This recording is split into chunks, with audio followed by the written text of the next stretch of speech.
Hey, Shalom Yahweh Hashem Yahushai brought a thumb to the brothers. Shalom Yahweh Shamar Elathah by Hashem Yahushai to the sisters. This is the ISUPK out of 1 West 125th Street, Harlem, New York, under Commander General Yohanan.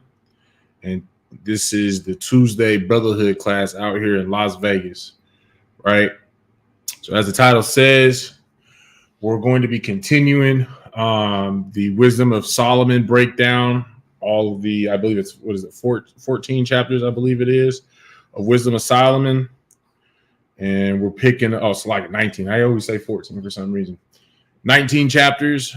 Today, we're going over chapter 4. And possibly we'll step into chapter 5 as well, time permitting, right? So before we get into the breakdown, I'm just going to ask that everybody does their part to like and share this class on Facebook and YouTube. Our Facebook is ISUPK Las Vegas, and then the YouTube being ISUPK Nevada. And if y'all are not already subscribed and following both of those pages, make sure you do so. You understand? You don't want to miss out on any of our content, any of our announcements, and also, of course, any of our classes. You understand? These classes are detrimental to so-called Negroes, Latinos, and Native Americans. You understand? Especially with it now being high time. You know, y'all see it on the news. You know what I'm saying? Your news on your phone, what have you. You know, biblical prophecy is unfolding. You understand? So it's high time for, you know, Latinos, Negroes, and Native Americans to learn who they are and learn to become obedient to the Most High God, like the Most High God had told us to be in the first place, right? And that's following the law, statutes, and commandments. And quite frankly, the only place that you can learn how to follow the law, statutes, and commandments is here in the ISUPK under Commander General Yohanan. You understand? So, you know, it's also important that we all do our part to like and share ourselves so that somebody on our timeline, you know, if those, in case one of those sad people is on your friends list and goes through your timeline, you understand, they'll have that opportunity to turn themselves around, right? Hey, Shalom, Lord of Christ, sis. It's good. Salakia. Shalom, Lord of Christ. It's good to see you in the class, man. All the way from Philadelphia, Most High in Christ. So I thought it was sister at first. I saw the sisters salute Salakia.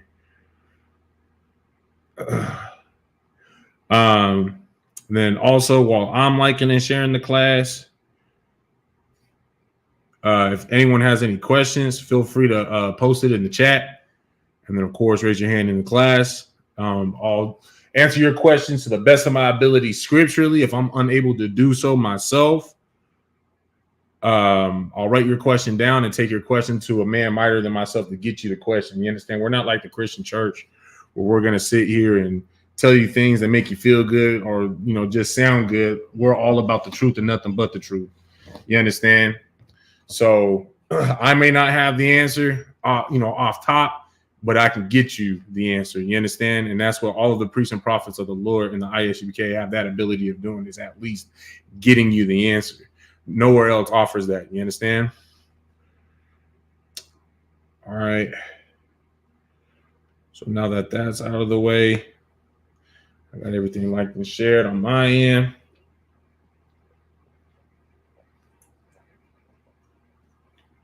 Stay hydrated. Right. Let's get into this book. Like I said, we might be actually doing 2 chapters today. 4 and 5 is a little bit smaller, right? But, you know, before I do start, you know, one reason why I decided to break down, you know, these books as we're going is because, like I said, you know, it's high time that we actually start understanding, you know, where we're at in biblical prophecy, for one. But I chose the Book of Wisdom of Solomon in particular because one thing that the books that King Solomon had written, one thing about him is he puts you on so much game when it comes to dealing with people in the world and identifying them. You understand? He really shines like the perfect light of wisdom on just the, in the world that we're all living in. You understand? And helps you differentiate between like somebody who's at least trying, you understand, to be better, but is just in a how would you say, just in a bad situation, you understand, but they're trying to make the best of it. They're trying to, make themselves better and whatnot, versus, the other side being just, they just some wicked ass bastards. You understand? They just a wicked person. You understand? Hey, Shalom, little Christ troopers. Good to see you in the class. Make sure you keep tuning into these class. Right? But you know what I'm saying? So like there's so much wisdom, there's so much knowledge that you can get laced up with just reading these 19 books, the wisdom of Solomon. And like I said, it's important for us to be able to differentiate between like somebody that's just trying to play you, it's just trying to play like they cool, play, you know what I'm saying? They trying to play you, versus them actually being a genuine person. You understand? And of course, you're not going to be taught that on you're not going to be taught that type of discernment anywhere else but in the ISUPK under Commander General Yohana. You understand? And so like I said, like that's why I feel like this is a very important breakdown to do, is go through all of the wisdom of Solomon that King Solomon had put out for us to read, right? So let's get on to it. All right, so this is the book of Wisdom of Solomon, chapter 4, verse 1. Better it is to have no children and to have virtue, for the memorial thereof is immortal, because it is known with God and with men. So off the top, beginning of this chapter, King Solomon is saying that it's better to have no children, but to have virtue. Is there anybody online or in the class that can tell me what virtue is? Isn't that moral standard? It's a high moral standard. So now here's the real question though. What is high moral standard? Because what a nun is, everybody thinks that a nun has got high moral standards. They don't have sex, allegedly. They say, to your face, they make you believe at least that, they're celibate because they dedicate their bodies to the Most High, right? And the priests of the Catholic Church does the same exact thing. So are they of high moral standard? Just off, and let's just say they were actually celibate and did commit their bodies to the Most High or whatever God that they're serving, because they ain't serving the Most High. Let's be real, right? But let's say that they actually were. Is that a high moral standard? Just to not have sex? No. I mean, there are scriptures that, that does talk about like, it is better to do it that way. That way you can just stay focused on doing the Lord's work. But because you did or didn't have sex, does that make you any lesser or greater than anybody else? Doesn't mean that you have much of a high moral standard. So what is a high moral standard then? Go ahead. Following the laws or like being righteous? What laws? Well, the laws and statutes that the Most High. Right, the laws, statutes, and commandments. Right, exactly.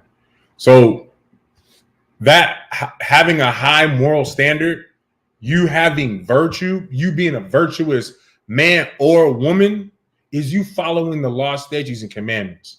You understand? And Solomon is saying right here that it is better to have, virtue than it is to have children. Because we know that having children does what? When we have children, what does that do? And just think about what we just read. Just in this one verse.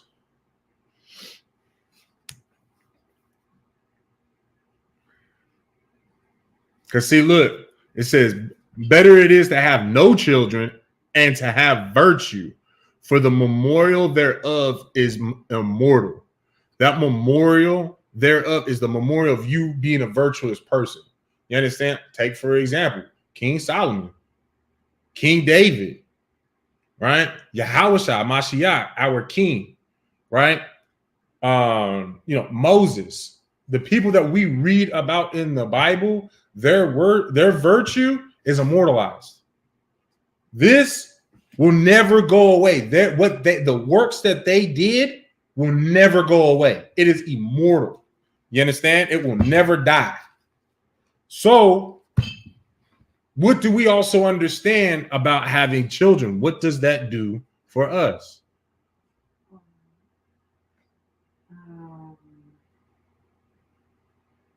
Your bloodline continues. Okay, so your bloodline continues. That's not it. A little bit more, like you're on the right track.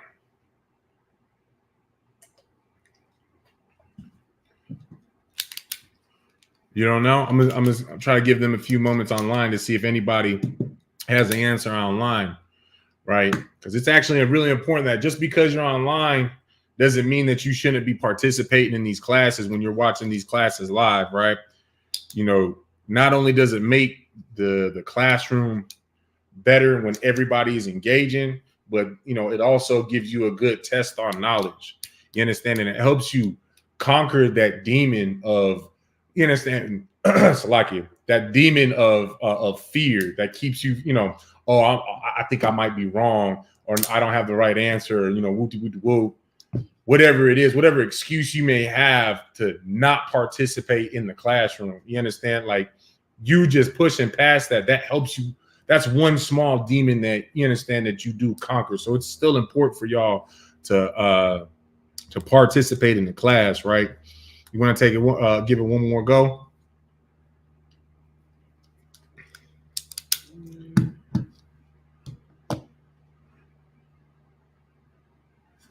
It's simple. Us having children in itself immortalizes us, because when we have children and those children have children and those children have children, well, of course, in that process, somewhere along those lines, I die. But then, just like what you said, that bloodline continues, which also means that I return. You understand? Of course, as the Lord sees fit. But, Solomon is saying it's better to not even have kids, man. Just have virtue. You understand? And we're gonna read why he says that as we read on. Salakia, right? It says, because it is known with God and with men. So it's not even the fact that the men will remember you. You understand? Because when God remembers you, I mean, first of all, you talk about the Most High is going to remember your works, right? What you did. But by default, if it's only remembered with men, there's a possibility you can get lost in time, or it can get white. The history will get changed. You understand? Just like how we all believe that the kings of Europe were all white, but then you actually do some research and you actually learn the truth of it, and no, we were black. The kings of Europe was black. You understand? Man forgot that. You understand? So when God remembers it, God's not going to allow man to forget it. Because you know what? You might know a little bit about Hinduism. You might know a little bit about Buddhism. You might know a little bit about some African booty scratching ass tribes, tribal, ancestry nonsense. You understand? Some of their traditions, what have you. You might know a little bit about Christian, Mormon. You might know a little bit about all these different religions. But you know what all of those religions do know about is the God of this Bible and his people. You understand? Everybody knows about the Bible. That's also why in the ISUPK, if y'all watch a lot of our classes, you'll hear us say that, you know what, it's just us and everybody else is Christian. Everybody is Christian. Yeah, you Muslim, you Christian. If you're Buddhist, you're Christian. Hell, if you are into Confucianism and you're an atheist, you practice atheist Confucianism philosophy, you're a Christian. You understand? Because at the end of the day, no matter what you actually subscribe to, you still have a subscription to this this Bible, to this knowledge, to this history, and you have a Christian opinion about it. And that's why we call them all Christians. You understand? Because they all know about our God. They all know about the works that was done for the Israelites, that the so-called Negroes, Latinos, and Native Americans have done throughout the history on this earth. You understand? The only difference is like what I mentioned earlier. Somebody just went through the history and just changed it. But guess what? Even though that you changed it and stole an identity, the Most High remembers and is going to restore what was made crooked to make correct. You understand? Which is us learning who we are. That's why these classes are so important, right? So we're going to read on, right? Verse 2, when it is present, men take example at it. And when it is gone, they desire it. It weareth a crown and triumpheth forever, having gotten the victory, striving for undefiled rewards. You understand? You think you could break that down? Now, there's a trooper in here as well, right? That trooper is online. I want you to your best of your ability, try and break down what we just read right there in the book of Wisdom of Solomon, chapter 4 and verse 2. But I want you to tell me, so when it says when men is present, or so like when it is present, men take example at it, and when it is gone, they desire it. What is the it that it's referring to? The virtue, right? So, and it weareth the crown and triumpheth forever, having gotten the victory, striving for undefiled rewards. What do you think that undefiled reward is?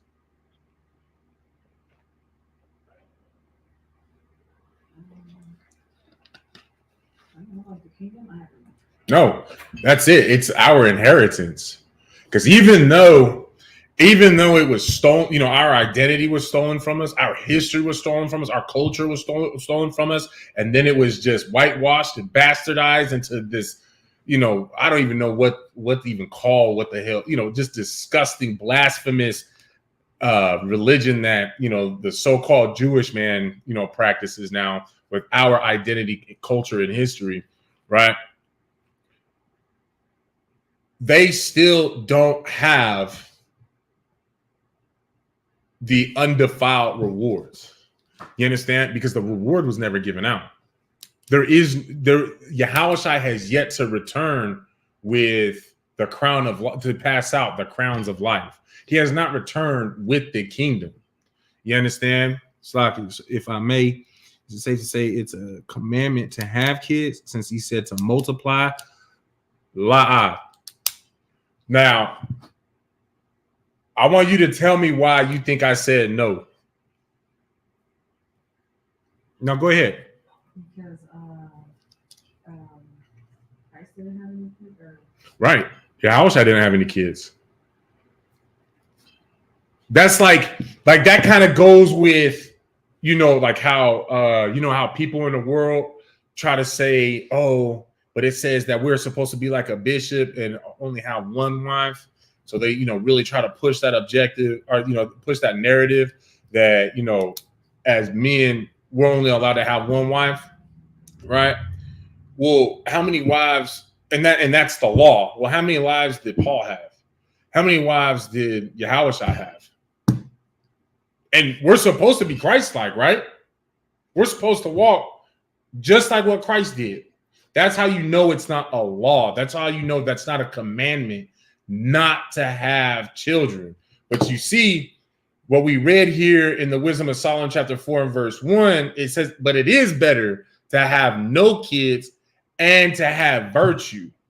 You understand? And then, of course, you know what? Yeah, I'll pull it real quick. And then there's also this verse as well.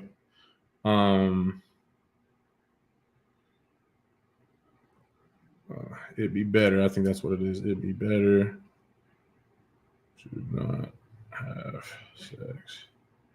KJV. Let's see if I can find it. I think that was 73. Whoops. Hold on, Salakia. Let me get that for her.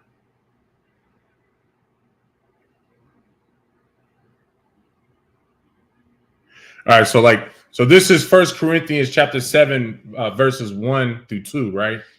So verse 1, now concerning the things thereof, or Salakia, now concerning the things whereof ye wrote unto me, it is good for a man not to touch a woman. You understand? Nevertheless, to avoid fornication, let every man have his own wife, and let every woman have her own husband. You understand what he's saying right there? You understand that it is actually better for you not to take a wife. It is. So then that way you're able to just focus on doing just the Lord's work. You understand? Basically, so you can be just like Yahweh Shai.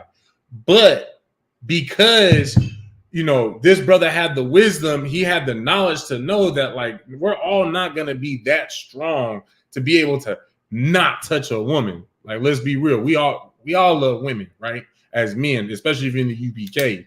You understand? Because, you know, them purple faggots, purple pigs, you know, that's very questionable. You know, they send pictures of each other's rods to each other, right? To other men. But you understand, because he had that wisdom that we have the love for and desire for women, and we're going to be weak to it to some extent, right? To keep us from committing fornication, which is a law, it is a commandment for us not to commit fornication. To prevent you from doing that, then just take yourself a wife, take yourself wives. You understand? Because the law is not to commit fornication, adultery, but it is not a law to have a wife. It is not a law. It is not the law to have children. Because then you also got to think, you know, there's some brothers, there's some sisters that, you know, they're unable to multiply. They're unable to bear children. You understand? If you got any more questions as well, feel free to ask. That is a good question. All right. Oh, hold on 1 second. Lock it.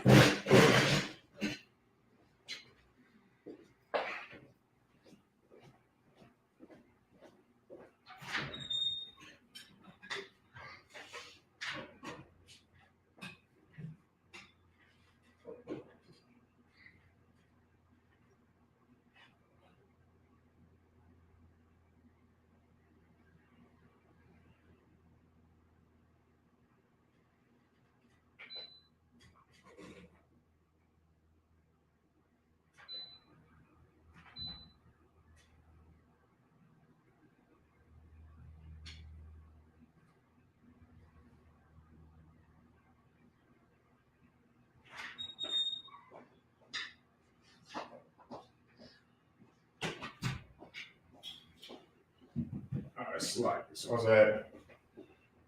Do we finish verse 2 or are we still on verse 2? All right. Right. So we were talking about undefiled rewards. Those undefiled rewards is our inheritance, right? Verse 3. Okay, I'm on sign Christ. You understood. All right.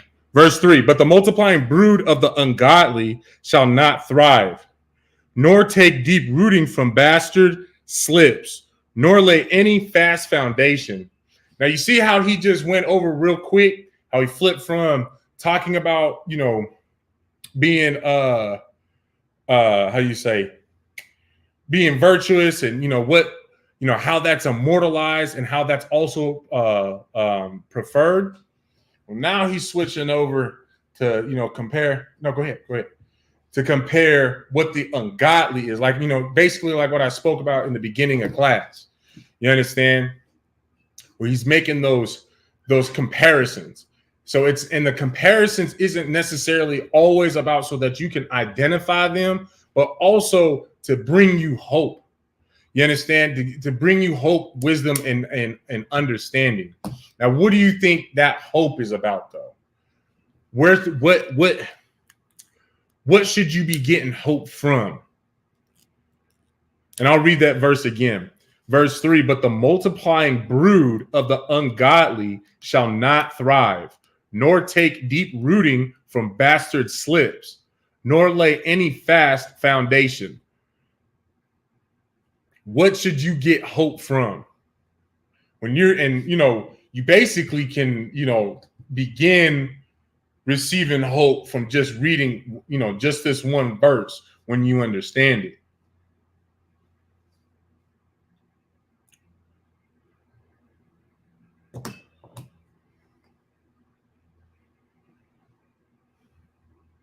I'll give y'all a second. Go ahead. Is it basically like knowing that, like, for example, like Esau, how they're not, like, how how they're going to be destroyed in that aspect? Is that kind of where this goes? Like knowing that the ungodly technically.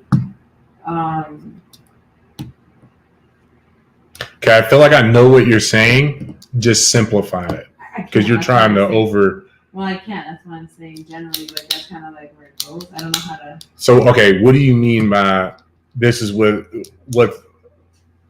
do you mean by when you brought up Esau? Well, because you know how because of what they did to us, and they will be destroyed. Because aren't they also considered like ungodly? Or no? Well, Esau, yeah, they're considered, and they're going to be destroyed.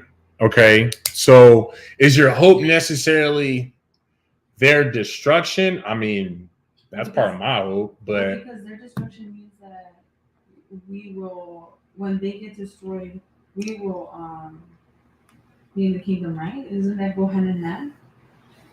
Like their destruction is our salvation, kind of thing? Okay, that's a good answer. That's not where I'm going with it. The simpler answer that I'm looking for is the fact that the ungodly is not going to go unpunished. Just to simplify it. Like I said, you're saying it, but I wanted you to say it simple because, like, just like what I say, all the time, when I'm asking y'all questions, respond to me like I'm a dumb Christian that doesn't know any better. You know what I'm saying? So, like, because of course, you don't have to worry about this. You're not an officer, so you're not going to be battling anybody. But that's one way to basically think about it. Oh, actually, no. You can have this conversation sort of with, your family if they were to ask you. So you want to keep it simple when they're asking, like, okay, or when when you read the Bible, this is the type of the hope that you should get is the fact that, like, the atrocities that was happening to the Israelites, the so-called Mexicans at the south of the border, at the border, what happened to the U.S. government for locking our people, our brothers and sisters in those cages? Fuck, it's like those babies in cages, separating a suckling baby from her child. What happened? What justice has happened to those people that did that to us? None at all. But we get the hope. That's literally why the scriptures, there is the scripture. I'm not going to pull it right now. I'm just going to paraphrase it. But that's why it says that these scriptures is to give us hope. Not only just for the fact that we'll have hope that these things will finally end and be set right, but by it being set right, we'll be getting justice. That's what's going to make it be right with us. You understand? Like, does that make sense? Mm-hmm. All right, I'm on sign Christ. Right.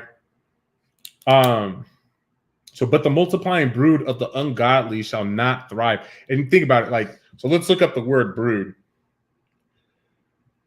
so we can understand how he's describing the ungodly people. Brood. So the noun is a family of young animals, especially of a bird, produced at one hatching or birth. And I can't remember, there's a bird in particular that they were like the ungodly was compared to as, I believe it was the heathens were compared to as, but it was like is a cockatrice, I think it is. It's like a really vicious bird, right? That's the bird, you understand? That's that brood that they are being compared to. You understand? First and foremost is understand that Solomon's comparing them to their animals, just like how the Most High God compares them to animals, because they're animals. They act like animals. They stick their rod in anything that they can stick it in. They eat anything that they can fit in their mouths. You understand? They're animals. They just act purely off of impulse and what's the word? Not incentive, not intuition. What is it? Instinct. Yeah, there you go. They act purely off of instinct. You understand? They instinctively get sexually aroused, so they have to do something to, to release that sexual tension. They get, instinctively they get hungry, so they instinctively just grab anything that's not going to poison them at that very moment. You understand? Like they're animals. And of course, in the midst of that, they're naturally, because we're a people of such a loving, we're such a good and a loving people, they instinctively oppress us because, hell, at the end of the day, in the animal kingdom, there's checks and balances. There's the animals that, that bully the lesser animals. Now, that's not me saying that we're the lesser of the people on this earth. The thing is we're being taken advantage. Our kindness is being taken advantage of. So, and because the Lord isn't with us, that gives them the advantage to be able to actually do just that. Right? You understand? All right. The ungodly shall not thrive. So even though that they're multiplying, they're not going to thrive, right? Nor take deep rooting from bastard slips. You understand? They're not going to take a deep root. And when there's, because what a bastard is basically a child born out of, an unlawful bed. The unlawful bed is, you understand, like a sister laying with a heathen man. You understand that child is now a bastard. That's a bastard child. That's not a whatchamacallit, an Israelite. That's a heathen born out of one of our women, out of our nation's womb, so to speak, right? And that child won't be allowed into our congregation. But so it's saying deep roots won't come from those bastard slips. You understand? Meaning that child is not going to, just because that child has an Israelite mother, like take for example, like Bob Marley, right? He had he did prosper in his life, but it's not really going anywhere. Because think about what really came out of it for, his children afterwards, after him. Everybody revered him while he was making his music. They do try to revere him now, but where does that really go to show? It's almost nothing. And in fact, like Bob Marley's works are slowly but surely fading away. It makes sense? All right. Nor lay any fast foundation. They're not going to, that brood is not going to lay a fast foundation where they're going to build up and actually, build up from. Be something that actually matters. You understand? Be something that, anything past what the Most High God had even planned for it, right? Verse 4, for though they flourish in branches for a time, yet standing not last. See, again, now it's talking about them standing in the branches because, where the birds usually, sit in branches, in the tree branches. So this is how you know that brood, they're being compared to those, Now, it didn't say cockatrice, but that's generally the the comparison, right? Those vicious ass birds, right? But this is how you know this they are being compared to as a bird, though. So for though they flourish in branches for a time, yet standing not last, they shall be shaken with the wind, and through the forces of winds they shall be rooted out. Now, who can break that down for me?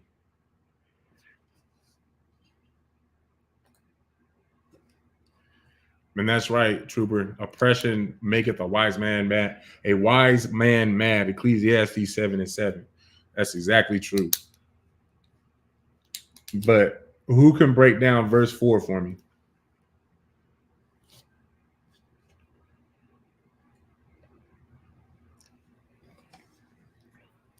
So we'll do it line by line. For though they flourish in branches for a time. So what are these? What does it mean by the flourishing in branches? What are the branches?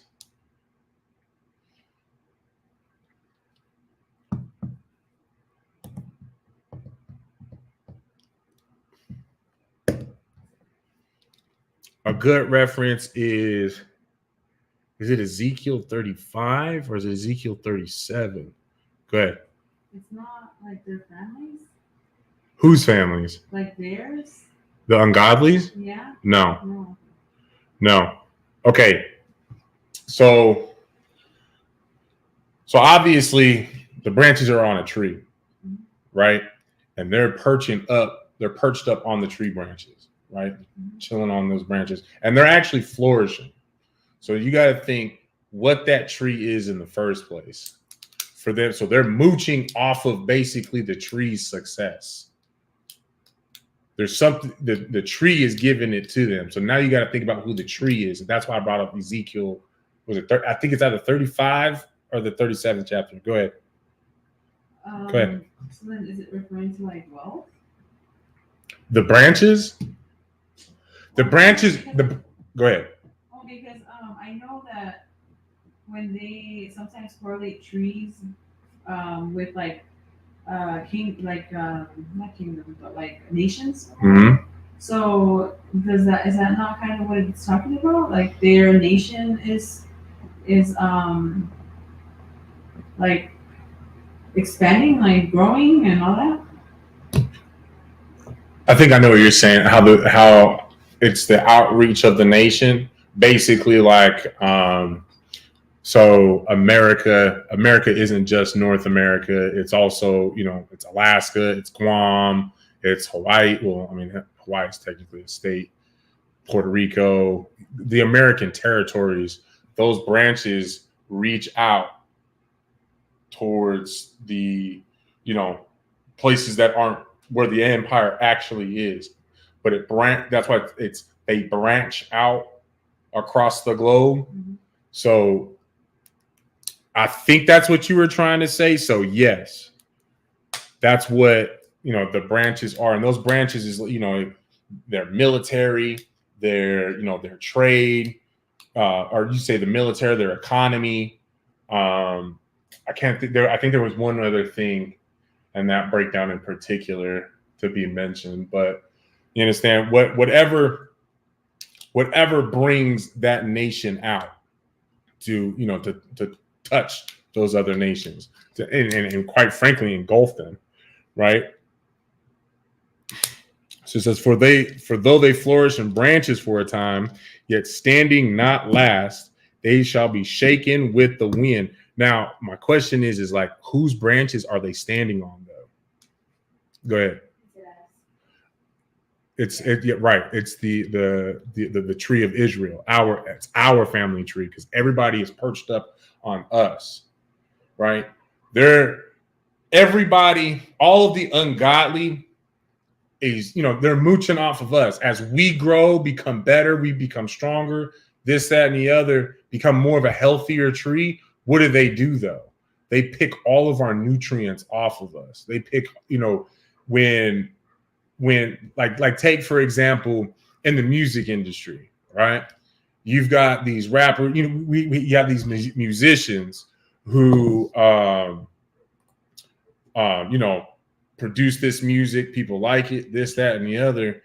Now, what they get out of making the music is mere crumbs in comparison to, all of the money that is actually made. But yet this person is writing the music, they're performing the music, they're performing, right? They're doing all the work, and the only thing that they're doing, the other nations being perched up on our tree, they're taking all of the goods off of us, right?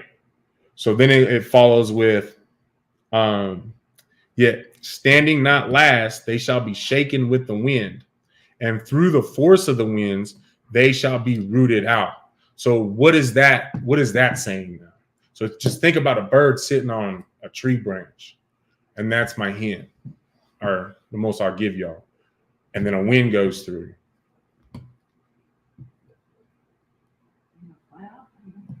I mean, well, that's what the bird does. That's what you're asking. Well, yeah. Yeah, it's gonna be gone. It's gonna be. But I want you to break it down to what King Solomon's actually saying right here.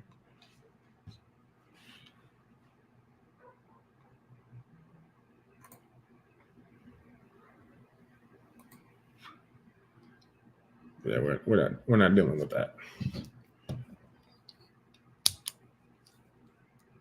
I'm still waiting. So will that be like they'll be forced to stop mooching from us? Well, yeah. Because aren't they going to be destroyed by the Most High? Right. So they're going to be rooted out. The winds are going to be so hard. That wind, you can think of it as, like that's the Most High's wrath coming through to knock them off of our branches. So then now that we're able to benefit from what you understand, what we're making, what we're outreaching to. So now that outreach is actually for us, right? Verse 5, the imperfect branches shall be broken off, their fruit unprofitable, not ripe to eat, yea, meat for nothing. So this also lets you know, because, like it goes with, the prophecy of, and of course, we don't necessarily teach this. It is written, though, for it is written that 2/3 will be cut off and destroyed, 1/3 will be saved, right? We don't necessarily teach that because, we want to be able to provoke the Most High to change his mind. You understand? So that all of Israel will be saved, so that all of us will receive the salvation. You understand? But, this does go hand in hand with that, because it says the imperfect branches shall be broken off. You understand? So you got to think, on our tree, there are going to be some faulty branches.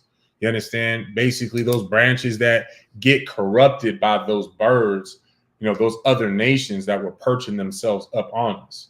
You understand? Because essentially, like what happens to a tree that is because that's like a specific bird. And I can't even think what that bird is. I know it's a carnivorous bird. I can't think what it's called. I can picture it though. So there's this bird. It's a predatory bird. Oh, I think it's the vulture. Its feces is so pungent and just like disease ridden. When they poop while sitting on these trees, the trees die.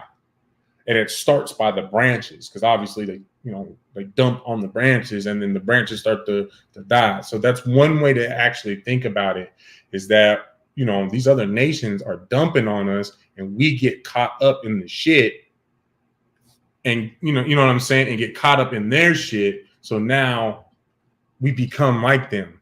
Does that make sense? Do you understand what I'm saying? Do you? You don't. You look confused. No, I understand. You sure? The way you're describing it is just funny.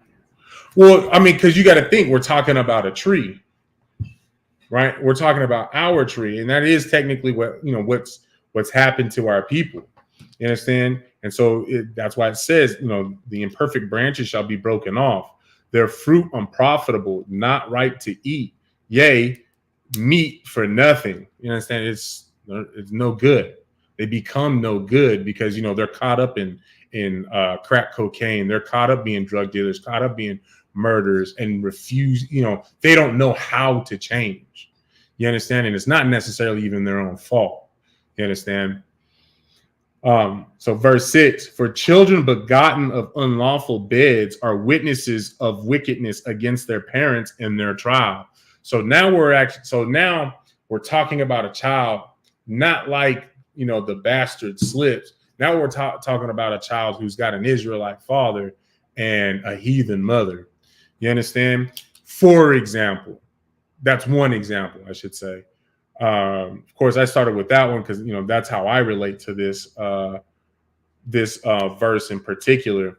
But of course, you've also got the children who grow up witnessing their parents being crackheads, and you understand, being just getting caught up in the drug epidemic that had plagued the black Latino Native American communities, right? So for children begotten of unlawful beds are witnesses of wickedness against their parents in their trials. Because when we're begotten in those unlawful beds where it's an interracial marriage, it's the whoredom, you understand, which like I said, is greatly connected with the drug epidemic that plagues our people. You understand? We will be witnesses of the wickedness against our parents during their trial. So in other words, when they're going through it for whatever it is that they're doing, whether it's being, a whoremonger, being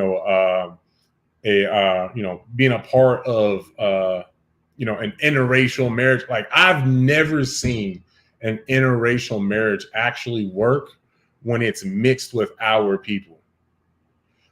I've seen, old white dudes with the old Asian chick, vice versa. I've seen those combinations where, they're like, oh yeah, we were married for 60, 50 years, whatever. I've seen that, but I've never seen a white man married to a Latino woman for 40, 50, 60 years. It always ends up in divorce. Are there those little rare cases? Sure. I'm saying what I haven't seen. You understand? Most High in Christ, right? So what usually ends up out of that? You see it on, we all see it on TV and whatnot when these celebrities are breaking apart. Hell, even when the woman is the Israelite and the man is a devil, who was that woman? Was it Holly Berry? Like very recent, like vaguely recently, where Holly Berry's, I think it's her second white husband is putting her on, right? Am I right? I just know she divorced and she's not happy because she's having to pay him now. Yeah, she's got to pay him child support. Yeah. Huh? So, I don't know if it's child support or if it's like, how when you're with somebody for some alimony. Yes, but that's no. Okay. But I know in particular in this case that I'm thinking about, I just don't know who it is. They're mad because they got to pay child support. And I think it's like their second marriage with a devil at that. Like, you didn't learn the first time, so now you're going to, now you got to pay the second time. You understand? But the point is when we put ourselves in that situation, the children that come, that get raised up out of that, lucky. When we're being put through our trials, when we're being punished for our wickedness, like me, I had to watch. I was 14 when my parents got a divorce. I had to watch my father go through all that pain and sorrow and whatever because he loved her. All right, but I had to watch all of that. My father go through all of those phases. You understand? And of course, looking back on it, it's like, why would I even set myself up for that as well? You understand? But hindsight is 20/20 because now I know better. But if I actually understood his error at the time, it would have kept me from, doing a lot of the things that I ended up getting myself into. You understand? So that's also a big part of it as well. Because in turn, these children, they do learn the error of their parents. Maybe not at the time of their trial, but in due time, right? All right. So verse 7. But though the righteous be prevented with death, yet shall he be in rest. You understand? Who can tell me what that just said? I'll read it again. But though the righteous be prevented with death, yet shall he be in rest.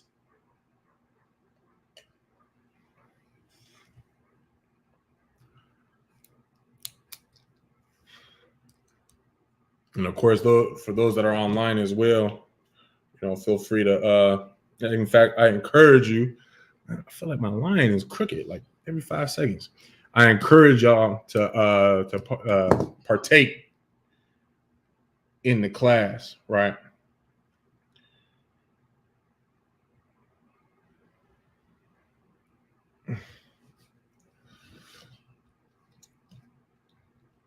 So, who can tell me what verse 7 just said?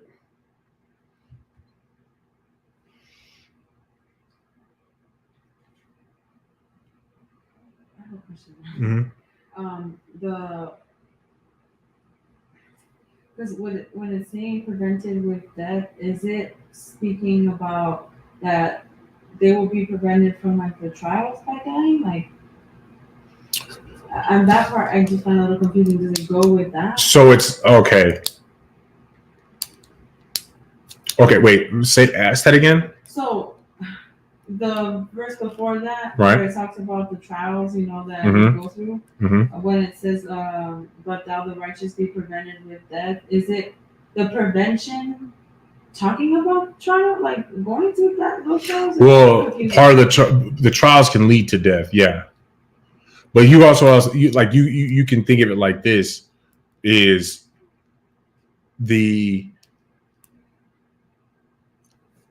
you could be killed for what your father did.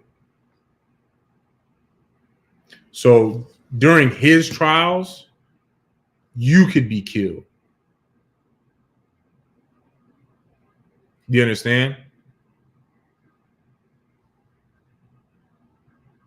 You don't look like you're satisfied with the answer. What? No, I understand what you're saying. I guess I'm trying to understand like what this verse is, because it's what I think it means. I just don't know if it is that like where it's basically like to prevent you from. I guess I feel like it's like talking about to prevent you from going through this house. You can, like when you die. I don't actually. I can't even explain it. Okay. It's like, will you be at rest when you're dead, basically? Well, I mean, isn't that generally what happens when you die? Well, yeah. I mean, you're laid to rest. Oh, yeah, maybe not peacefully where you put to rest, but I mean, hey, you at least get your rest. When you die, when everybody dies, your soul does rest until the Most High sends you back. Okay? You had your hand up? You want to take a stab at it? So basically saying that the righteous won't die, but they don't get to rest just yet. No, actually, it does say they will get rest. So they do just get to rest. Yeah. So, okay, you got to think. I feel like what the both of you are glossing over is driving me nuts. What you are both glossing over is we're talking about someone who's actually righteous. That righteous, you got to think somebody just went through a trial, right? So the wicked parent or parents just went through a trial of which they could have possibly been killed or just a life could have been taken away. But because they went in the right direction through that trial, became righteous, they were prevented from death, but were also given rest. Like take, for example, right? Death doesn't, okay, let me say this first. Death doesn't necessarily have to be you giving up the spirit. All right. You eating pork is death. That is an act of death. You understand? And where I'm getting that from is basically like in the book of Genesis, where it says that, we brought death into the world, paraphrasing it, right? We brought the death into the world, a world, of which we're not supposed to know. We were only supposed to know about life. That's not referencing us being immortal and having one body for an eternity. No, we're not supposed to know about, we're not supposed to know about the consequences of eating pork. We're not supposed to know about the consequences of smoking crack. We're not supposed to know the consequences of being a whore or a whoremonger. You understand? The only thing we're supposed to know is I'm not supposed to do that. You understand? That's the life, and that's also the death. You understand? Y'all following me so far? So that death that you were prevented from, but though the righteous be prevented with death, you stop smoking crack. I mean, what is crack eventually going to do if you smoke enough of it? You understand? So every time, you don't know which time it's going to be, but that death is completely out of your life. And so is the end result from it. Does that make sense? So even though if you would have kept on doing it, you would have gotten that rest. But no, you turn over that new leaf, so to speak, and chose life. You chose the Most High. You chose the right thing to do.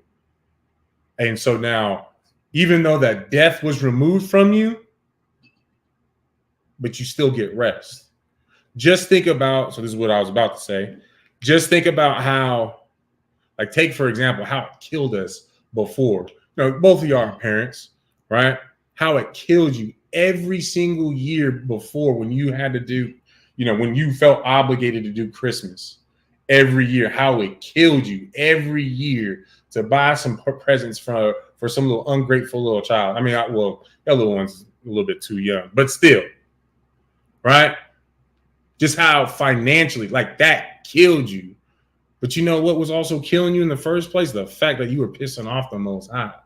That he was going to kill you for it anyways. You understand? And we all know, like, during like the Christmas rush, especially during what is it called? It's after Thanksgiving. But yeah, the Black Friday sales, people get killed. People get stampeded over, not by the water buffalo and freaking Lion King. They get stampeded over by other people just to get inside of a store. You understand? All because they want to keep that spirit of Christmas. That's what it comes down to.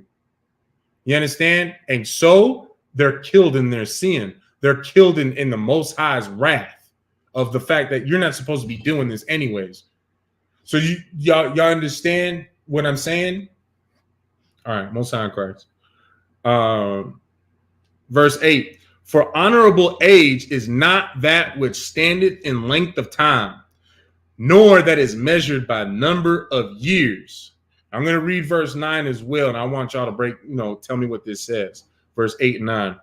Verse 9, but wisdom is the gray hair unto men, and an unspotted life is old age. I want y'all to tell me what we just read in 8 and 9.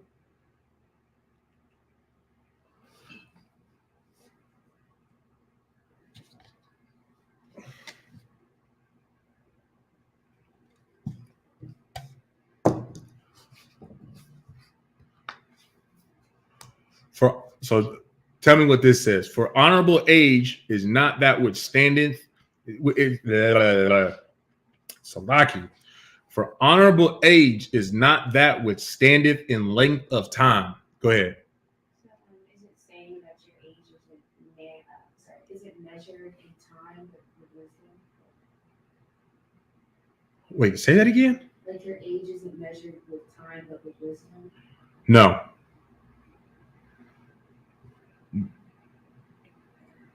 If you would just like move around a couple of the words that you use in the order, you'd have it right. It's not talking about your age in particular. This isn't talking about age. Go ahead. So, like what she said, is talking about wisdom then? It's talking about your wisdom. So now what about wisdom? It's measured.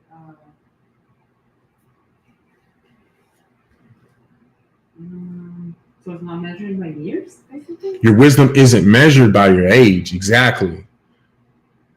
You understand? Because, and you know, this is what it's talking about, because when you read in verse 9, but wisdom is the gray hair unto men. Because you know what I'm saying? Because like, y'all know how like, you know, a man will get gray, you know, start getting gray in his beard, start getting gray in his hair. What are the two things that he says? Either y'all be stressing me out, or what's the second one? These are my wisdom hairs. All right. I never heard that before. Really? No. You've never heard that either? Being great is, you know, being wise? I guess. I mean, same. All right. It's like, who was here before Adam and Eve? What do you mean? What do you mean by who is here before Adam and Eve? And I'm gonna keep talking about this, but as soon as you give me a response to that, I'll answer your question. You know, I'll get back to answering your question. All right, we'll have that dialogue with that.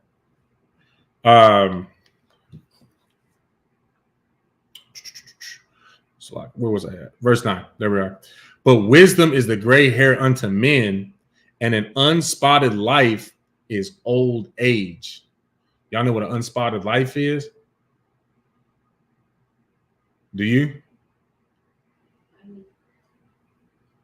Yeah, but I don't feel like I can verbalize it. It's you know, it's how would you say, like an unspotted life, like your life being spotted. Think of it like in Revelation, where it says, you know, Christ's vesture will be, you know, it'll be like it was dipped in blood. Clean life? Right. It's a clean life. An unspotted life is, yeah, like it's no blemish. There's no blemishes. There's no sin. You understand? So for honorable age is not that which standeth in length of time, nor that is measured by number of years. So there you go.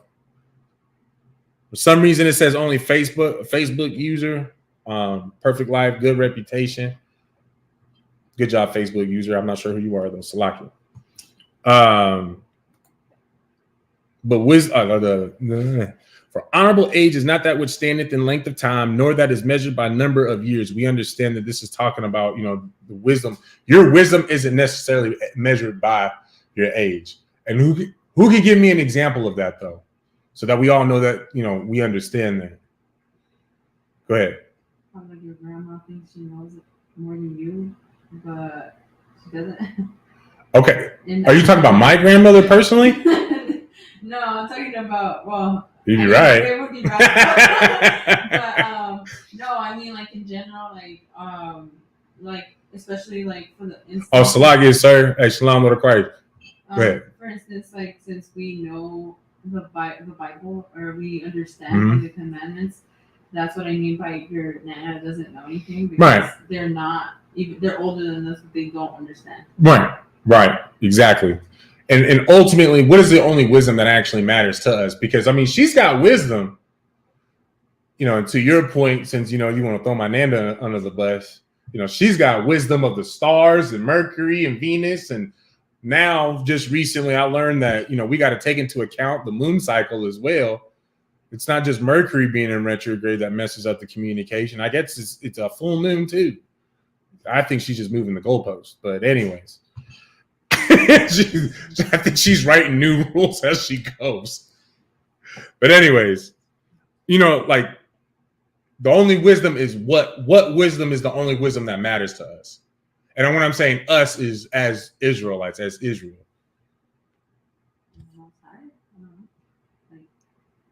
Somebody, you see me one time, Babu Shah. What is the only wisdom that matters to us? Like the most kind of wisdom, right? Like basically like the Bible and the commandments. It's the law, statutes, and commandments. This is our wisdom. It's the law, statutes, and commandments. You understand? So now the actual example I wanted you guys to go with it is like take for example Officer Shalimar. Like he's barely even just made old enough legal to get into the club, and I'm 30 years old, but he's got more wisdom than I do.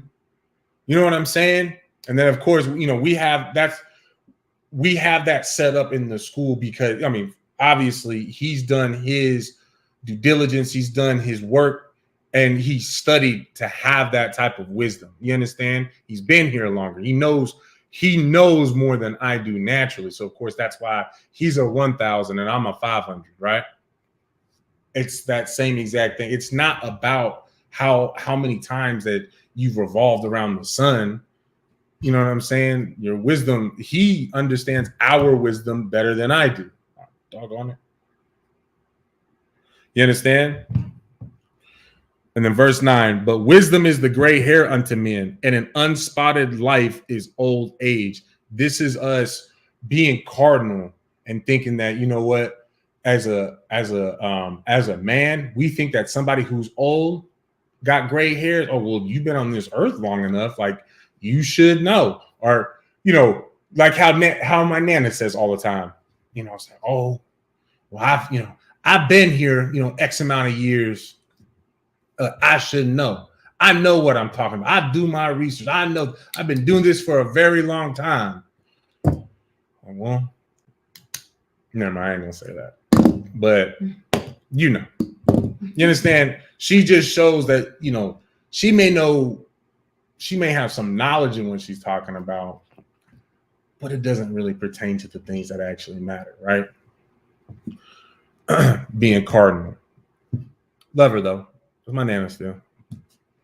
Verse 10, he pleased God and was beloved of him, so that the living among sinners, he was translated. You understand? So now this is talking about the man who, when you're a man who you please the Most High, you become beloved of him. Or he loves you, so that the living among sinners, he was translated. So when the Most High loves you, he will make you so that even the sinners actually understand you. They may not understand everything that we do in the truth, but because you are somebody that is loved by the Most High, sinners will just start to understand you over time. They don't even realize why, but it's the Most High. It's one way that the Most High is saying that he is with you, right? Because if y'all really think about it, dealing with these sinners in the world is a very dangerous thing. You understand? Because what encompasses umbrellas sinners? They're murderers, they're drug addicts. They want to just, label them straight up as criminals. So essentially, in the world, you just use one word. And what is that one word? Sinners are what? They're dangerous. You understand? That's what the Christian church is going to, for sure, lead you to believe, even though we know it's the Christians that are the dangerous ones. But anyways, right? But yet, when the Most High is with you, that's why y'all don't hear, about the UPK being attacked by, people in the world. You understand? We're not being attacked by, the people that we're going out to actually go help, to bring out of the world. You understand? In fact, it's quite the contrary. They're out there trying to protect us. You understand? Where I've heard all sorts of stories about like how, we'll have some brothers in the hood or whatever, and they'll put their smokes away. I'm talking about tobacco and marijuana, because they're like, nah, these Israel brothers, like we know them, let's like on some I don't want to disrespect you type thing. Like I'm not I'm not with y'all. I'm not rolling with y'all yet, Lord allowed. But you know what I'm saying? They put these things away out of respect for us because they know ultimately what we're trying to do. And that's pull our people out of the streets and to get us into a better condition. You understand? A better standing with the Most High. You understand? The reason why I asked is because Cain found a wife. Okay. All right. So that is a really good question, actually. And now that I understand what you're saying, so what you got to understand, so we'll go to the book of Genesis, chapter 1 and verse 26, really quick. All right. We're going to start off at, is it 24? No, 23. So this is the book of Genesis, chapter 1 and verse 23. And the evening and the morning were the fifth day. You understand? The evening and the morning. So that fifth day, the Most High, or the angels had put, had created whales, had created, was putting animals onto the earth, into the water, fowl into the air. You understand? Was putting animals onto the earth. All right. So now we drop down to verse 26.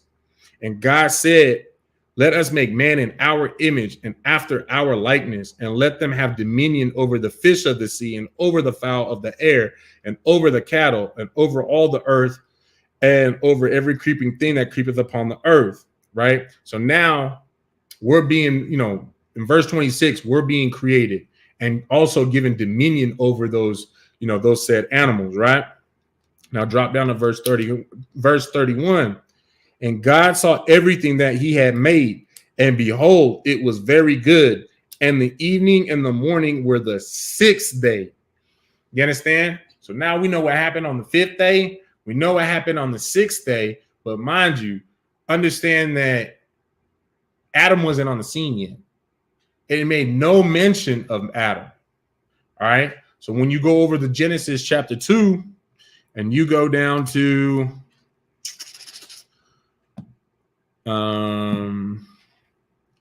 so we'll start at Genesis 2:2. And on the seventh day, God ended his work which he had made, and he rested on the seventh day from all his work which he had made.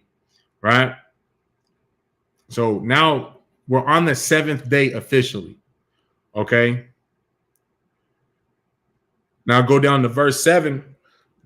Genesis chapter 2 and verse 7, and it says, and the Lord God formed man of the dust of the ground and breathed into his nostrils the breath of life, and man became a living soul. Who can tell me what the breath of life is? Law, statutes, and commandments. God gave Adam, this man that he raised up out of the dust,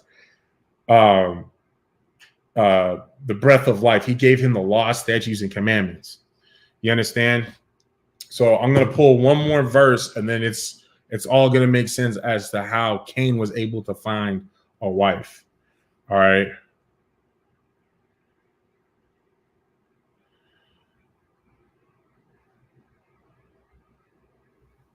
All right. So this is the book of 2 Peter, chapter 3 and verse 8.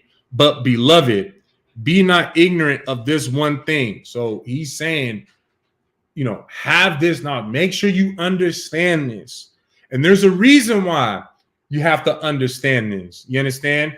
Because, for one, it's because Christians try to push that Adam, the earth started with just Adam and Eve. And thus came all of these nations. And of course, you have a great question that you just asked. Well, how was Cain able to find a wife, let alone go into a city and find a wife, right? So Peter is saying, but beloved, be not ignorant of this one thing. Make sure you know this, that one day is with the Lord as 1,000 years, and 1,000 years as one day. You understand? So there's a reason why we started at verse 23, so that you can see that was the fifth day. Then we drop down to verse 26, Genesis 1 and 26, and we saw that man and woman, mankind was being created. Then we dropped down to, what was it, verse 30 or verse 32 of the same chapter, and we saw that was the sixth day. So there was 1,000 years that the that the whales and the fowls and the beasts of the land were able to flourish and do their thing without people. You understand? Then on the sixth day, or 1,000 years later, man and woman was created. You understand? Then 1,000 years after that, Adam was given the breath of life, was given the law, statutes, and commandments. You understand? So in other words, there was 1,000 years of mankind to create civilization and flourish before we started reading about Genesis chapter 2, where Adam was, 2 and 7, where he was given that breath of life. It was an entire 1,000 years. You understand? So that's how Cain was able to run into a city and find himself wives. You understand? Let me know that you understand that, though. Right? All right, let's get back to it. Wisdom of Solomon 4. And 10. So like I was saying, we can be in these places that others would actually deem as dangerous, and they'll actually protect us because we're being translated. The love that the Most High God has for us, he allows that love to be displayed by, one way, by, allowing these sinners to understand us. And quite frankly, that also allows for us to even connect with them in the first place so that we can turn their lives around. You understand? Verse 11, yea, speedily was he taken away, lest that wickedness should, after his understanding or deceit, beguile his soul. So, of course, now the Most High doesn't want us to be, how would you say, allow us to be tempted to be not tempted. It's the wrong word. Doesn't want us to be tainted. You understand? That's why, we're not going to be in one area, one spot for too long, deal with one set of people for too long.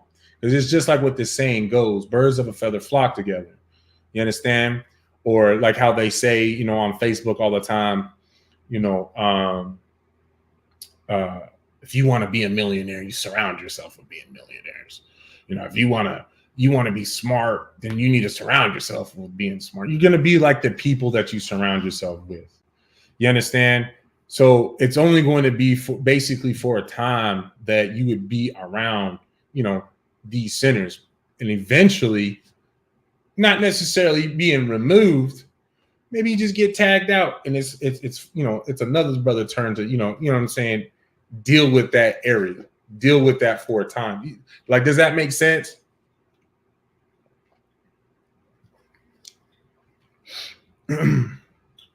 Verse 12, for the bewitching of naughtiness doth obscure things that are honest, and the wandering of, I promise you, I just resubscribed to my Hooked on Phonics, and I was able to say this word, and now I don't feel like I can say it again.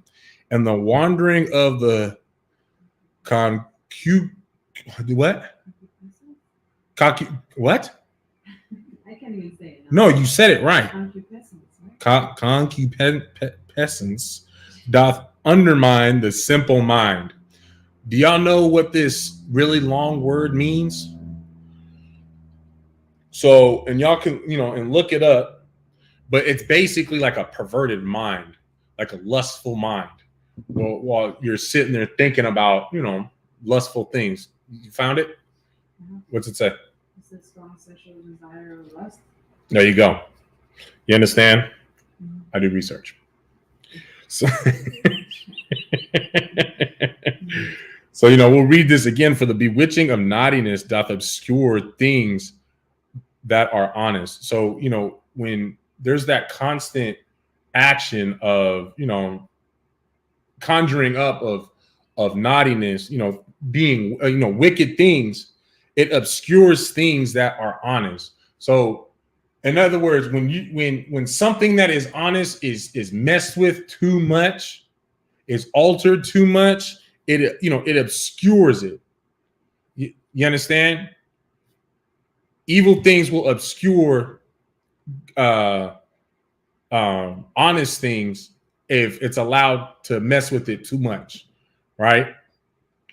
And the wandering of the sexual mind doth undermine the simple mind.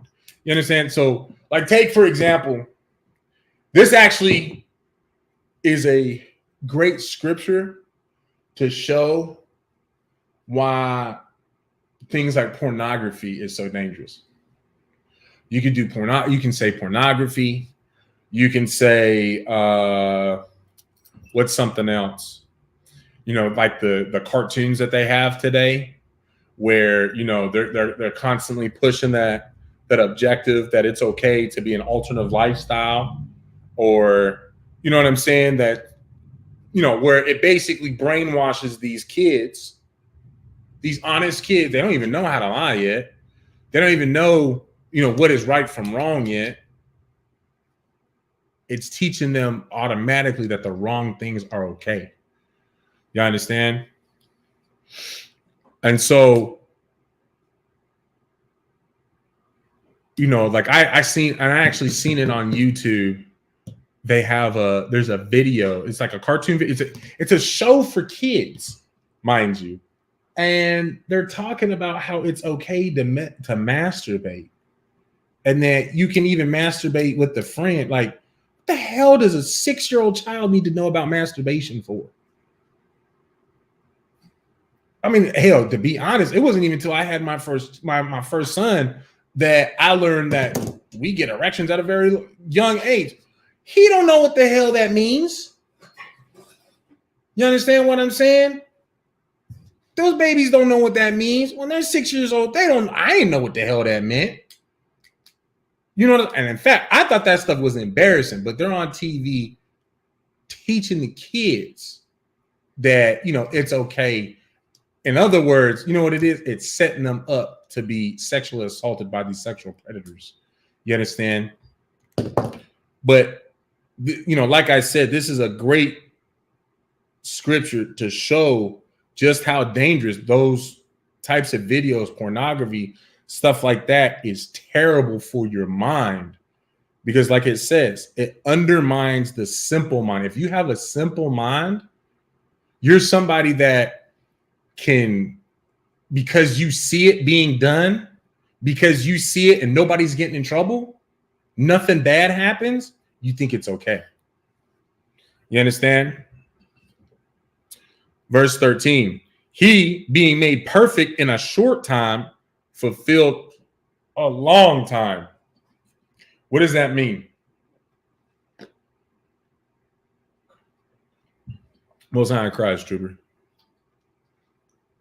Damn, I think your video is like super delayed. You must have paused the class a couple of times. What do y'all think that verse means? He being made perfect in a short time fulfilled a long time.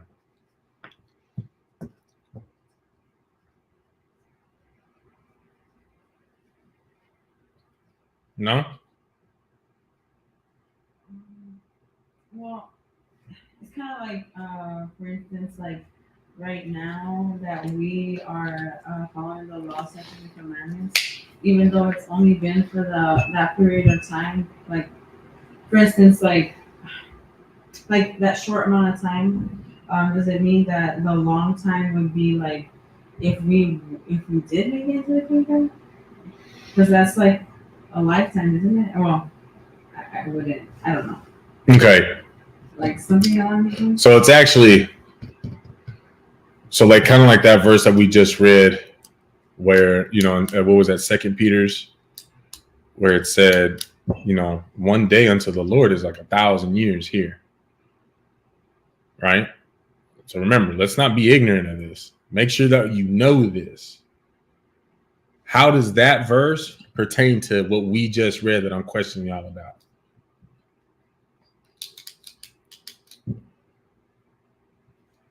Because like you were kind of on it.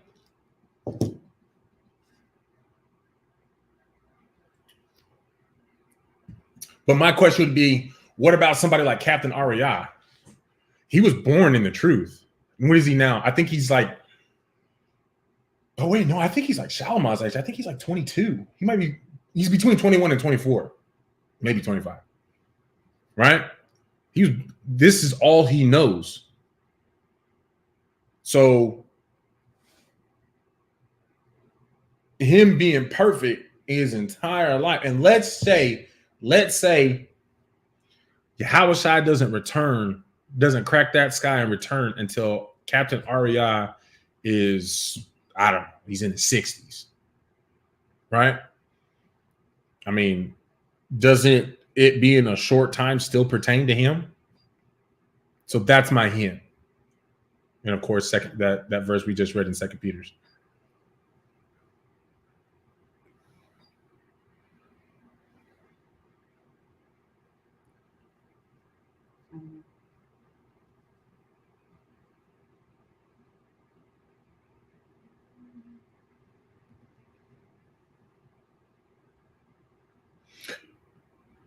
So we think, what we understand, what we comprehend is 1,000 years is a long time, right? I mean, have you ever seen 1,000 years? Right? 1,000 years is a long time. But how long is that to the Most High? It's a day. Now, on average, we live about approximately between 72 and 77 years based off of being a man or a woman, right? So that's not even 1/10 of a day to the Most High. That's a short time to the Most High, right? So the point is you being made perfect in this short time that you'll be on this earth, in this flesh, you'll be made fulfilled. You'll be fulfilled for a long time. Do y'all understand what that being fulfilled for a long time is? Well, you got to think about what we've been reading, what we've been talking about so far.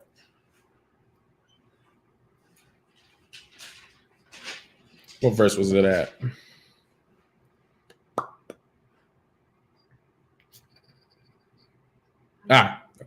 Go ahead. So is it basically saying, like, even though for us being made perfect in a short time, on God's end, it took a long time for us to finally get to fulfill? No. You being fulfilled, as in like you're not going to be in want of things. You'll be. This is you being given a reward. Go back to verse 1. So verse 1, better it is to have no children, and to have virtue. For the memorial thereof is immortal, because it is known with God and with men. Right? So, and what verse were we just at? Verse 13. Well, that, because it's known with God, what you did, you being, virtuous, you being somebody of high moral standard, and you, of course, keeping yourself to that standard for this short lifetime. What do you think happens the next time that you return?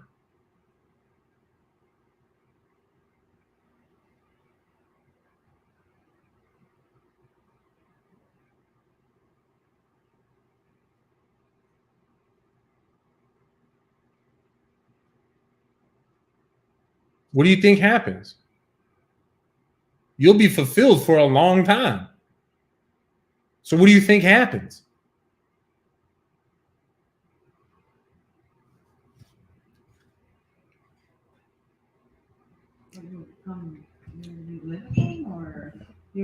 I mean, in turn, no, nobody remembers. No, I know that we don't remember us. I'm talking about. Well, the Most High, yeah, of course, He remembers your works. He remembers what you've done. So when He sends your, I see you. So when He sends your spirit to return back to the earth, do you think you're going to have a spirit that is in want of things, or at least more than is normal, or I mean, shit, for us, what is normal? What is here? Go ahead. You had your hand up because I don't know how to say it without giving it to y'all. So would that be like our characteristics that we work to perfect, kind of like go with us into our next life? Like No. No. You being fulfilled. Okay. So he being made perfect in a short. He being made perfect in a short time fulfilled a long time. It probably would have helped if I would have went to this verse. For his soul pleased the Lord, therefore hasted he to take him away from among the wicked.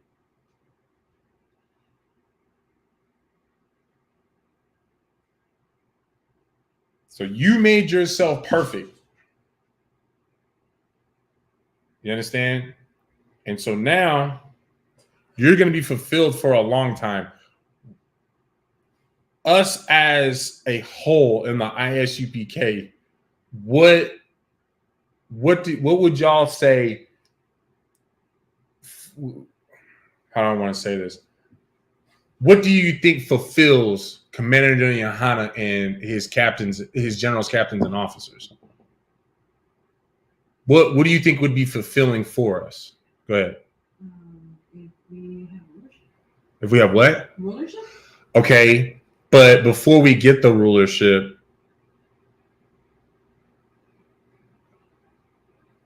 oh, actually, no. I'm sorry. Yeah, I kind of jumped the gun with that. Yeah. So it's rulership. I asked the question wrong. That's what it is. How do I want to ask this?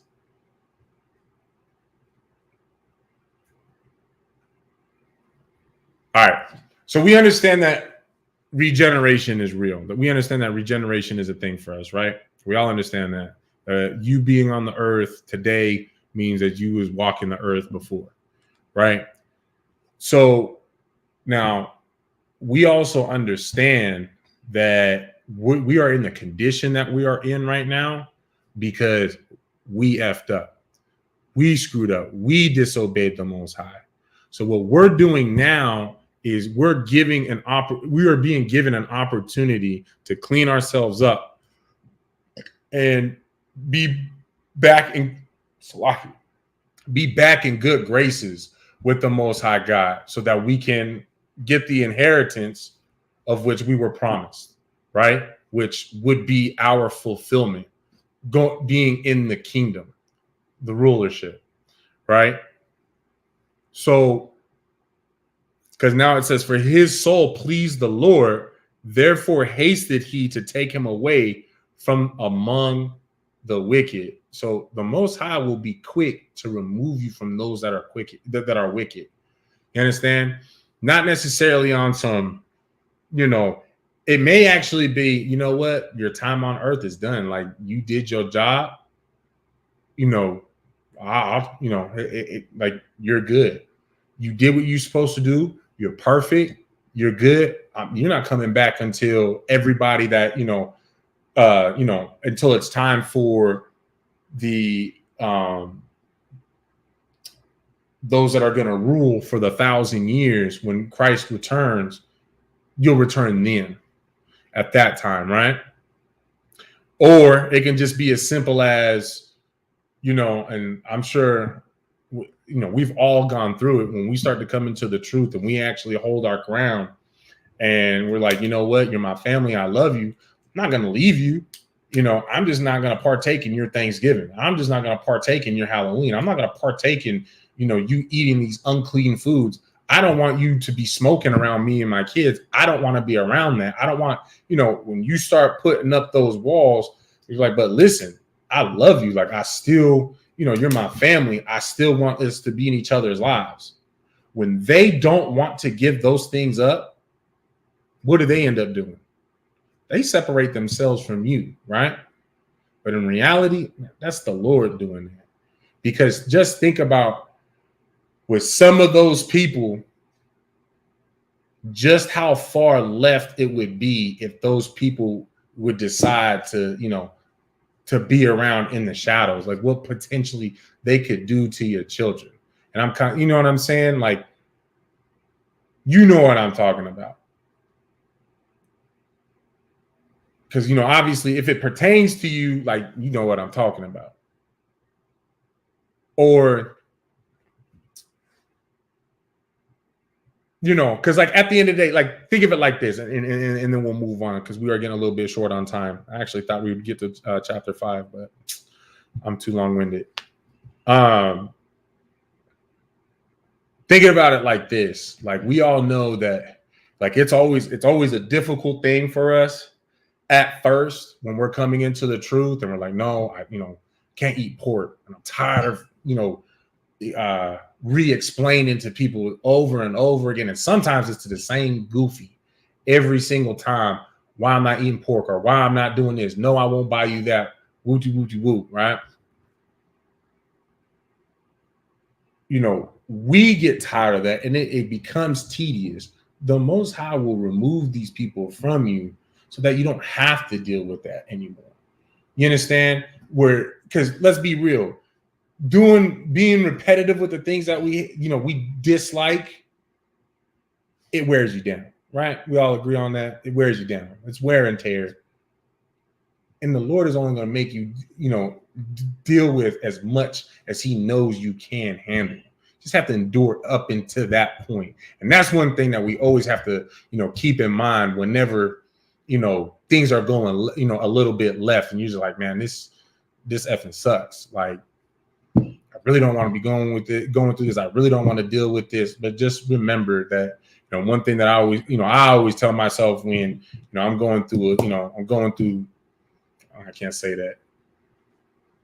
I'm going through a hard time with whatever it is. You know what? Eventually the sun got to go down.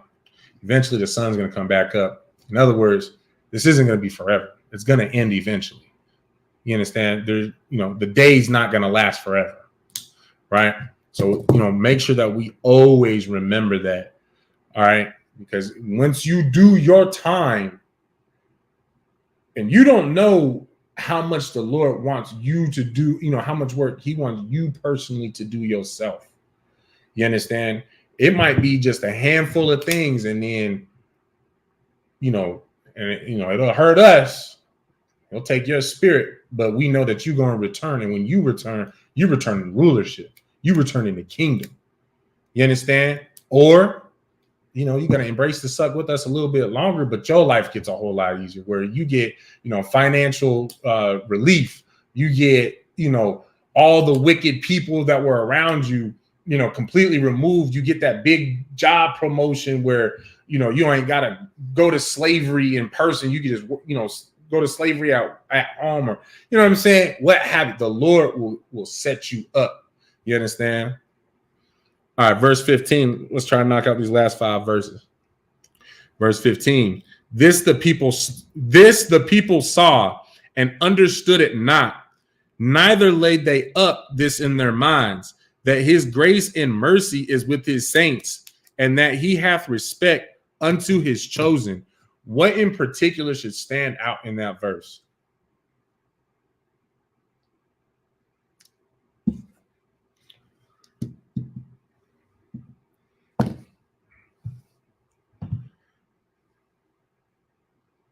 Go ahead.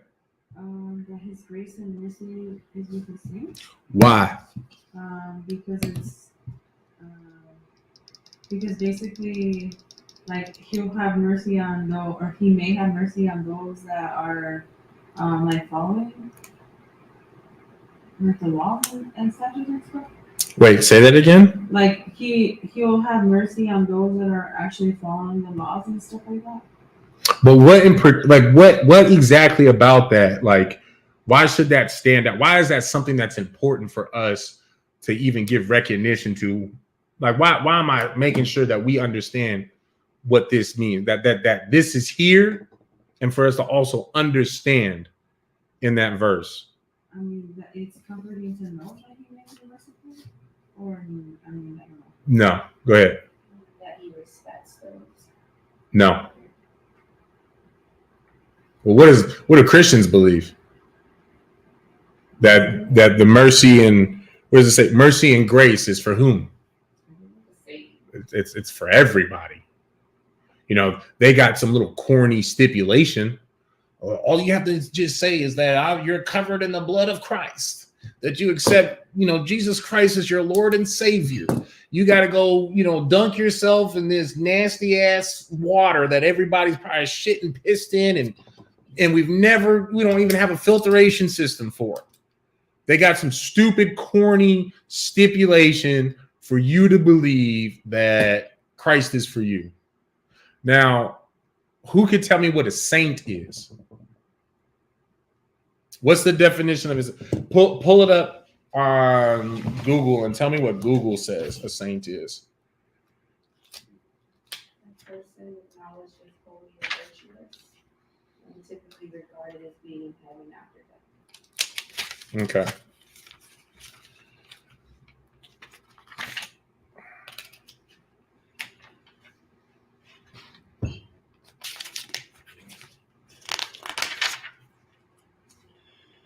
One second.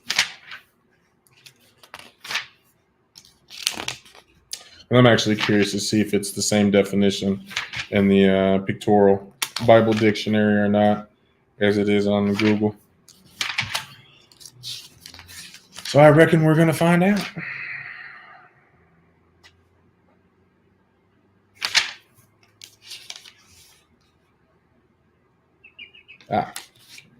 Okay. So read that definition again. A person of knowledge that's holy or virtuous and typically regarded as being in heaven after death. Okay. Well, the only thing I'd say kind of off is the last part.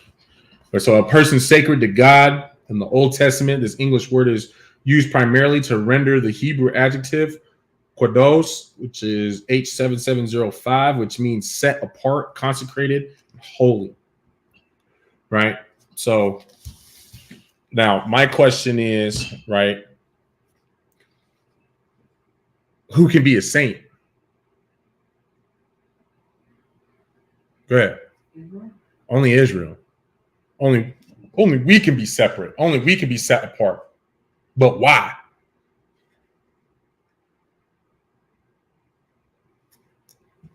We're the chosen? Okay, we're the chosen. You're like close. You're in the ballpark.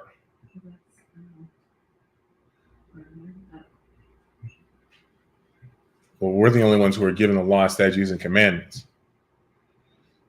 Psalms 147 verses 19 to 20. Right? For no other nation has known them. Paraphrasing it, but no other nations have known them. Only Jacob was given the law, statutes, and commandments. So you can't even. If you're another nation, you can't even try to be separate. You can't even try to be holy. You can't even try to be a saint. Or better yet, according to the scriptures, you don't qualify to be a saint so that you can get mercy and grace. You don't have that opportunity. But y'all do. You so-called Negroes, Latinos, and Native Americans, y'all do. You understand?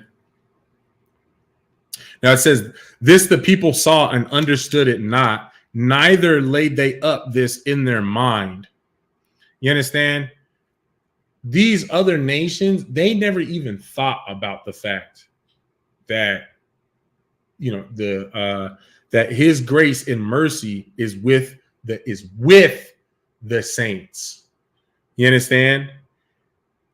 Grace and mercy is only with the saints. It's nobody else. They're not even thinking that. Because like I said, what do Christians think? That grace and mercy is for everybody.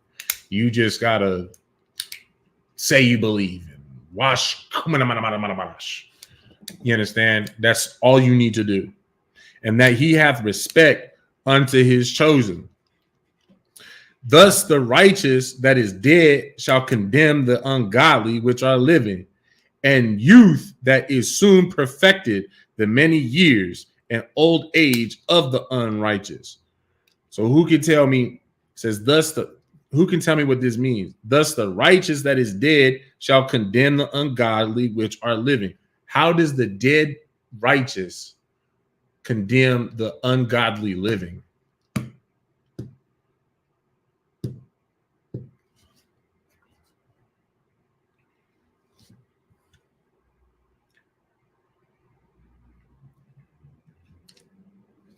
I promise you, it's so much simpler than y'all think it is.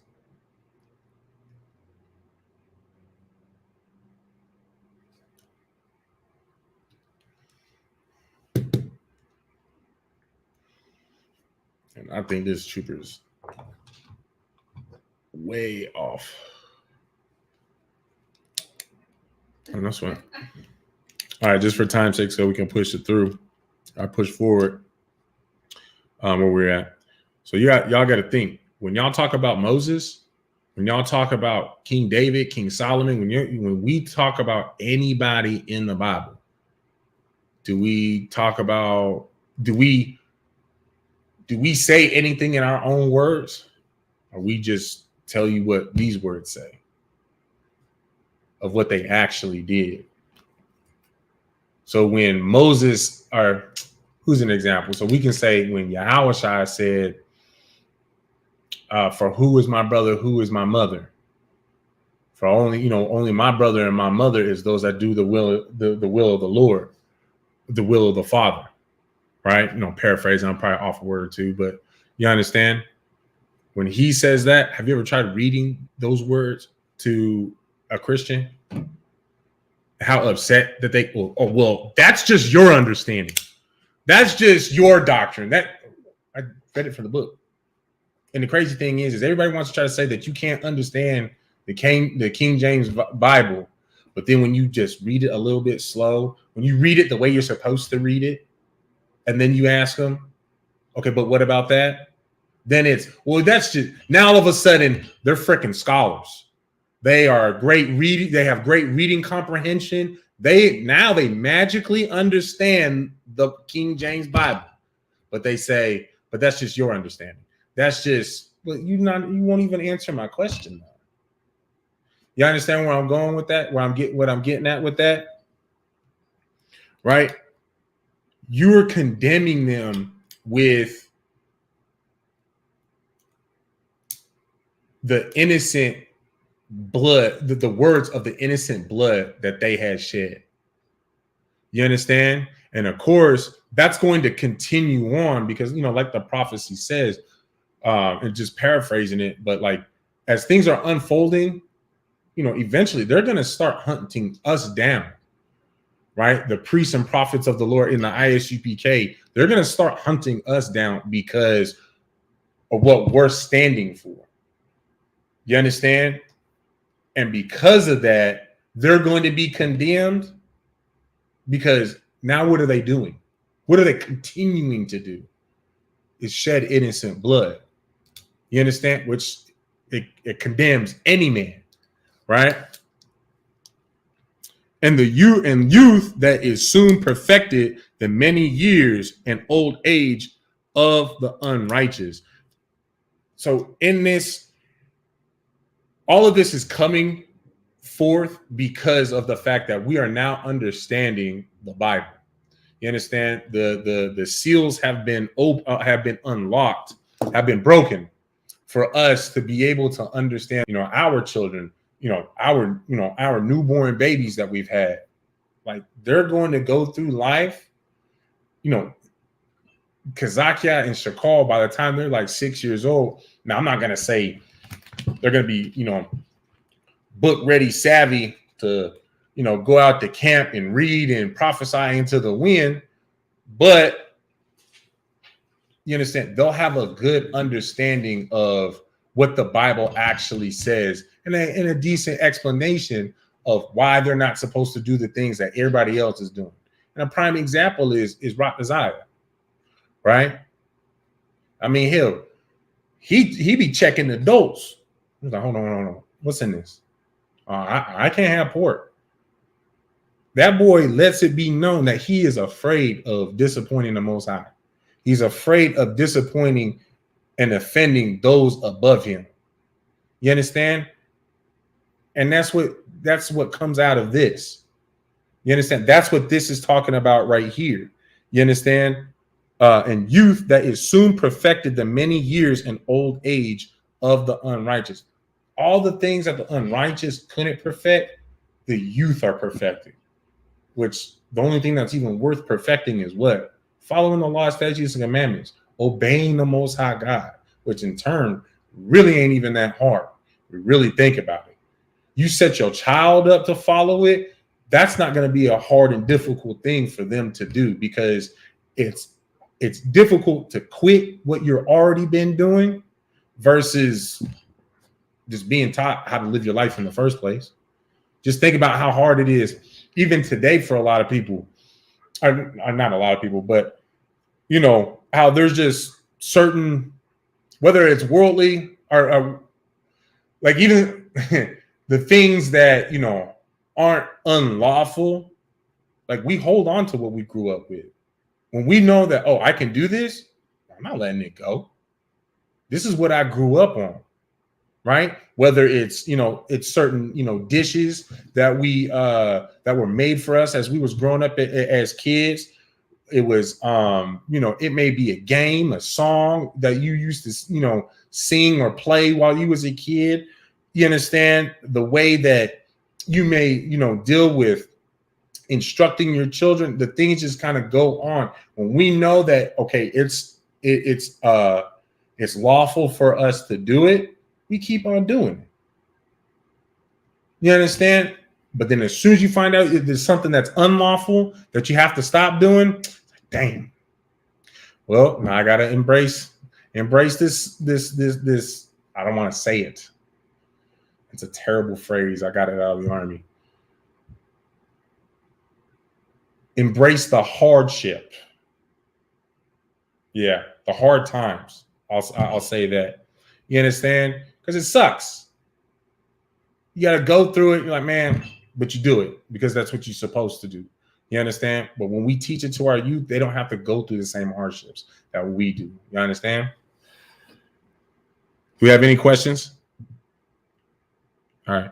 Verse 17. For they shall see the end of the wise and shall not understand what God in his counsel hath decreed of him, and to what end the Lord hath set him in safety. You understand? And so this is talking about the ungodly, where they're going to see the end of the wise. They're going to see us die. So in other words, our secrets is going to be kept with us. They're not going to be able to get it because we're dead. We die until we return, right? And shall not understand what God and his counsel have decreed of him. That's what I'm saying, is that now these are our secrets. You have to go to us. You have to go to a real priest and prophet of the Lord to actually get an understanding of what is to be read in this book. Because we see all of these theologians,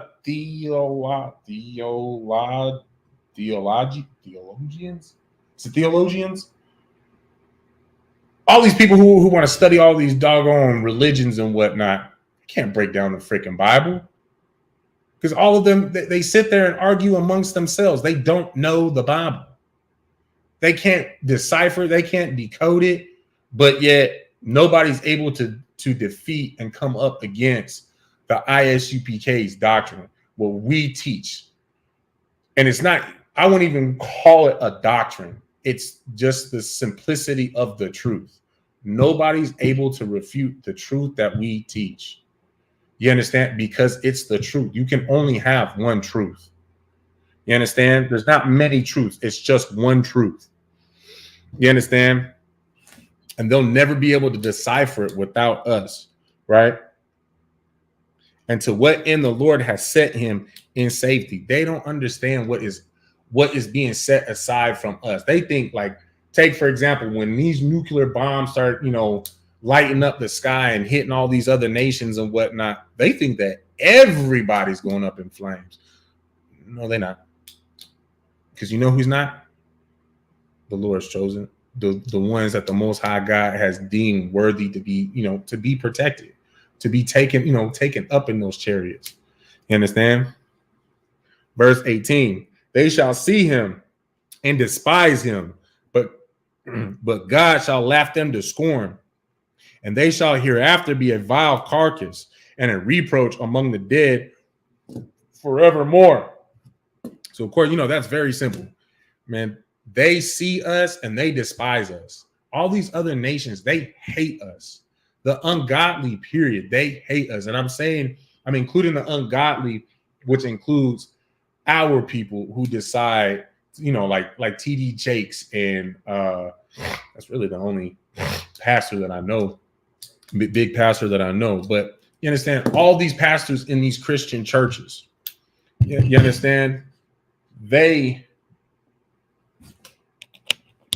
all despise us. Because at the end of the day, they're just worried about the fact that we're taking away their money because we're taking away their flock. We're taking away the people in their churches so that we can bring them to the truth, actually turn their lives around, right? Actually turn their lives around, and which takes away from their money. That takes away from their livelihood, right? So they hate us. But of course, it says, but God shall laugh them to scorn, and they shall hereafter be a vile carcass and a reproach among the dead forevermore. And he's going to laugh them to scorn, to just nothingness, that they don't even understand. They can't find meaning. You understand? That's what scorn is. It's like scorn is how would I understand? How would I break it down without looking it up, which I'm going to do anyways? It's like you just not understanding what's going on, right? Here it is. The feeling or belief that someone or something is worthless or despicable, contempt. Okay, so that's a better way to put it, right? And not understanding that either. Like, why am I so worthless? You understand? And God's gonna laugh, is gonna laugh them into that, to that point, to that position, right? They shall hereafter be a vile carcass. They'll just be dead and just disgusting and more unclean than unclean, right? And a reproach among the dead forevermore. They're going to be a teaching point for the dead, for everybody. Like, look, you want to keep on being ungodly, you want to keep being against the Most High, you don't want to follow the law, statutes, and commandments, you're going to end up like them. You understand? Verse 19, for he shall rend them and cast them down headlong, that they shall be speechless. And he shall shake them from the foundation, and they shall be utterly laid waste and be in sorrow, and the memorial shall perish. You understand? So he's rending them is tearing them apart, right? And cast them down headlong. I mean, he's going to cast them dead head first, that they shall be speechless. And he shall shake them from the foundation, and they shall be utterly laid waste and in sorrow, and their memorial shall perish. He's going, listen, the Most High, what he's going to do with the ungodly is the only reason why we will have any type of remembrance of them is basically just for it's just for a teaching point. You want to keep acting like this? This is what's going to happen to you. Like, they're basically going to be like the boogeyman story that you tell, little kids, right? Okay, you want to keep on acting up, like, this is what's going to happen. The only difference is it really can happen. And it will happen. You understand? Verse 20. And when they cast up the accounts of their sins, they shall come with fear, and their own iniquities shall convince them to their face, right? And when they cast up the accounts of their sins, so when their sins are brought forth, are brought up to be, to be taken account of, it's time for you to pay the piper. It's time for you to pay for your sins. They shall come with fear. So in other words, these are the ungodly, when they know it's time for them to pay the piper. It's time for them to answer for their sins. You know, they're going to show up with fear because they know it is going to be something terrible, and their own iniquities shall convince them to their face. You understand? So in other words, their own fears, like their own inequities, their own sins will be, you know, put to their face. In other words, like how it says, you know, the Most High will kill you in your own sin, right? So you want to be a drug addict, you want to be an alternative lifestyler, you understand? Like it's going to be brought into your face, and that's what's going to kill you. You understand? So that's actually it for the book of Wisdom of Solomon, chapter 4. We'll pick up, Lord allowed, next week at chapter 5. And yeah. So with that, you know, shalom Yahweh, Shem Yahshai, thumb to the brother, shalom, shalom Yahweh, Shamar, Ilathah, by Shem Yahshai, to the sisters, class dismissed.